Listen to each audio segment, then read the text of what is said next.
Abdullah ibn Umar says, the Nabi Sallallahu Alaihi Wasallam, he was mentioning the fitan, the trials, the different tests. He spoke a lot about that. The Prophet spent time with this. Then he says, until he mentioned the fitna of al-ahlas. So these are three fitan in this hadith that follow one after the other. And we're going to look at them because they describe the world where the Mahdi emerges. So the Prophet said, fitnat al-ahlas. Al-ahlas is the plural of al-hils. Hils is this cloth that you put on the back of the camel before you put the saddle or the hawdaj or whatever else you put. You usually put a cloth on the back of the camel, and that's between its skin and whatever wooden saddle or anything else you put there. So why did the Prophet call the fitna al-ahlas? Because anytime you look at a camel with a saddle on, there's a hils there. Yani it's always there and it's continuous. So from the name of the fitna, you get a clue as to the nature of the fitna. So it's continuous. It's always there. They said, "O Prophet of Allah, what is the fitna of al-ahlas?" He said, it is going to be harabun wa harab wa harb. There's so much killing. When you see a person, you run away. You don't want to encounter them because they'll probably kill you. A lot of killing for whatever reason. Basically, it'll be wars. There'll be a lot of killing and people will stay away from each other. People will be robbing and looting each other. So this is fitnat al-ahlas. Then the Prophet says, then there's going to be a fitna, and the Prophet called it fitnat as-sarra. Some scholars said fitnat as-sarra because there's a lot of ease and good,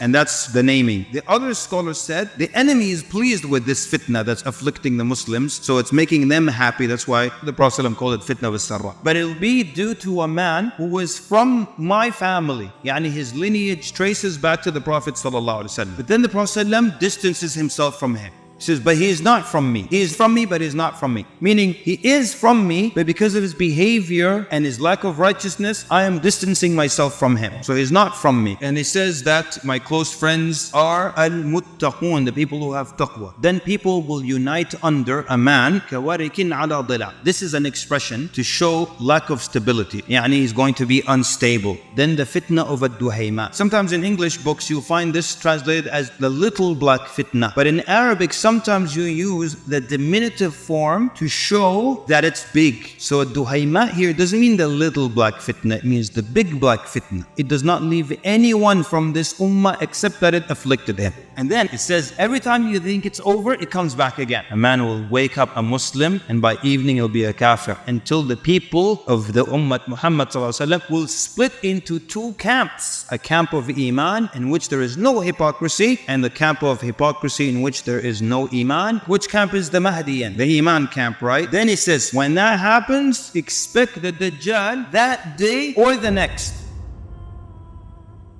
Before the Mahdi, other things happen. Before the Mahdi comes out, there is a Khalifa. When does this happen? Allah subhanahu wa ta'ala. Then the Khalifa dies. Then the three sons of this Khalifa, they fight over the treasures of the Kaaba. Some scholars said there might be actual treasure buried at that point under the Kaaba that they're fighting over. Or it could just indicate whoever is the Khalifa owns all the treasures and he's in charge of the Kaaba and he owns all the treasures of the wealth of the Ummah. A man seeks refuge at the Kaaba. He flees from Medina and goes to Mecca. Now the hadith are specifically vague. The scholar said some people had their eye on him or someone thought he was special or something, but people were after him. But we don't have any of the details. And then when he goes to Mecca, then an army is sent to attack him, and then the earth swallows up that army. When the earth swallows up that army, the Mahdi, first of all, almost overnight becomes a righteous person. Some scholars said he is just not religious at all, doesn't even pray. Others said he's just like a baseline Muslim. Then the hadith says Allah rectifies him in one night, becomes the most righteous religious person in the ummah.